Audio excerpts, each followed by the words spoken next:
And welcome back to Comic Frontline, everybody. I am Brant Fowler, aka the Gonzogoose, back with you for another review, another Marvel book, looking at Guardians of the Galaxy, number 12. This is the Trial of Jean Grey, part 4 of 6, and we're picking up right where All New X-Men number 23 left off, where the Guardians of the Galaxy, with the original X-Men in tow, meet up with the Starjammers, led by Corsair, of course, being Cyclops' father. And it's young Cyclops. It's his first time realizing that his father's still alive, so that's what we had to look forward to going into this. We open up the issue, and first, before I even get into that, written by Brian Michael Bendis with art by Sara Pichelli and Stuart Emlinen. Fantastic, gorgeous art in this book, and I'll talk more about that in a little bit. But we open up this issue with a flashback of young Scott and Alex Summers in the plane about to crash, only one parachute. It's the classic story of Cyclops and Havoc, how their parents died tragically, and they were sent in the foster homes, found their way to Xavier School and all that. Anyway, so it's that whole thing, and then we find out that Scott has passed out and he's waking up, and we get another one of those beautiful 2-page spreads showing all the Guardians of the Galaxy and the original X-Men and now the Starjammers in this big page, as Corsair is standing over Cyclops waking up, and they have this reunion of sorts. It's very emotional, very touching, and kind of overwhelming for Scott, so much that he has to kind of step away, and X-23 follows him, gives him a hug, and it's another great moment between those two, which I know Jean Grey, Scott Summers, that's what it should be, but it was a very, very touching moment between those two, because we saw Cyclops do the same for her when she was going through something. He hugged her and she was like, okay, don't know how to take this. Well, now she reciprocates, and it was nice. Meanwhile, you have the the Imperial Guard are training and everything, and they're all trying to convince Gladiator that, hey, the X-Men are gonna come after her. You stole one of their people. They're coming. And he's like, there's no way they're gonna get here in time. There's no Earther has the technology capabilities to get across the galaxy in time enough to stop us from executing this tribunal and sentencing Jean Grey to whatever fate she's sentenced to. And of course, meanwhile, right outside practically are the Guardians of the Galaxy and the Starjammers. So obviously that is not true.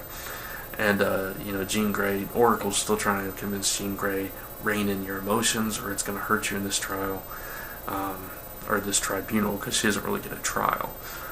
And so yeah, things are starting to come to a head. You've got the Guardians and the Starjammers and the X-Men right there, but they realize the entire galaxy is there to kind of cause a problem for them to be able to get in unnoticed and all this stuff. And Jean Grey, she's having to witness a planet exploding at the hands of Phoenix. She sees herself in this recorded video of the Shi'ar, and that's kind of how we leave things off, and we don't know what's going to happen from that point. And it was a very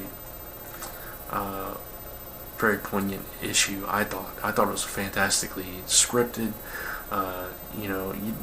No real action except for the Imperial Guard and their training grounds, but you had a lot of forward movement in the fact that you had the group coming to the trying to get into Shi'ar airspace and trying to make their way to stop whatever is happening.